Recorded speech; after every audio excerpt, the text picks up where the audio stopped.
കാസർകോട്ടെ മലയോര മേഖല വന്യമൃഗ ഭീതിയിൽ. ഒരു വ്യാഴവേട്ടത്തിനിടെ വന്യമൃഗ ആക്രമണത്തിൽ മാത്രം പൊലിഞ്ഞത് 50-ലേറെ ജീവനുകൾ.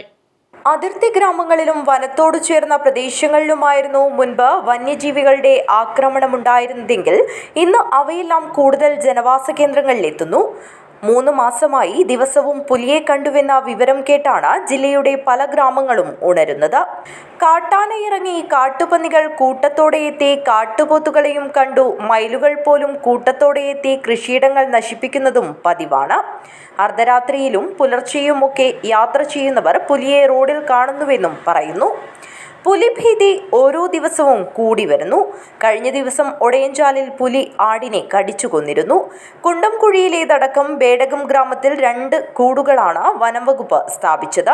പാറമടകളിലും കാടുകളിലും ഒളിക്കുന്ന പുലി ഇരുട്ട് പരക്കുന്നതോടെ ജനവാസ കേന്ദ്രങ്ങളിലേക്ക് ഇറങ്ങുകയാണെന്ന് വനംവകുപ്പ് ഉദ്യോഗസ്ഥർ പറഞ്ഞു.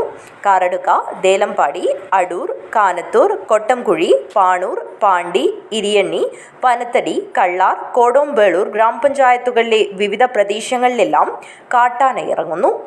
വർഷങ്ങൾക്ക് മുൻപ് കാസർഗോഡിന്റെ കിഴക്കൻ മലയോര ഗ്രാമത്തിൽ കാട്ടാനയുടെ ചവിട്ടേറ്റ് ഒരാൾ മരിച്ചിരുന്നു. കാട്ടുപന്നിയുടെ ആക്രമണത്തിൽ മരിച്ചവരും നിരവധിയാണ്. വന്യമൃഗങ്ങളുടെ ആക്രമണത്തിൽ പരിക്കേറ്റ് ചികിത്സ തേടിയവർ കുറച്ചൊന്നുമല്ല ജില്ലയുടെ പല ഭാഗങ്ങളിലുമുള്ളത്. സംഭവത്തിനെതിരെ BJP അടക്കമുള്ള രാഷ്ട്രീയ പാർട്ടികളും പ്രതിഷേധവുമായി രംഗത്തെത്തിയിട്ടുണ്ട്. ബളാൽ പഞ്ചായത്തിൽ കാട്ടുപന്നിയാണ് കൂടുതൽ. ചിറ്റാരിക്കാലിലുമുണ്ട് കാട്ടുപന്നി ശല്യം.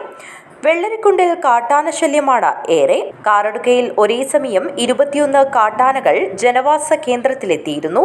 ഈ മേഖലയിൽ വേലി കെട്ടിയതിനു ശേഷമാണ് കാട്ടാനയുടെ വരവ് കുറഞ്ഞത്.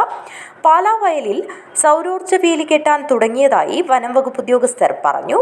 ഒരു വ്യാഴവട്ടത്തിനിടെ ജില്ലയിൽ വന്യമൃഗ ശല്യത്തിൽ 50-ലധികം പേർ മരിച്ചതായാണ് കണക്ക്. പാമ്പുകടിയേറ്റ് മരിച്ചവരുടെ കണക്കും ഇതിലുൾപ്പെടും. 4-5 മാസങ്ങളിലായാണ് പുലിയുടെ ശല്യം നഗരങ്ങളോട് ചേർന്നുള്ള പ്രദേശങ്ങളിൽ എത്തി തുടങ്ങിയത്.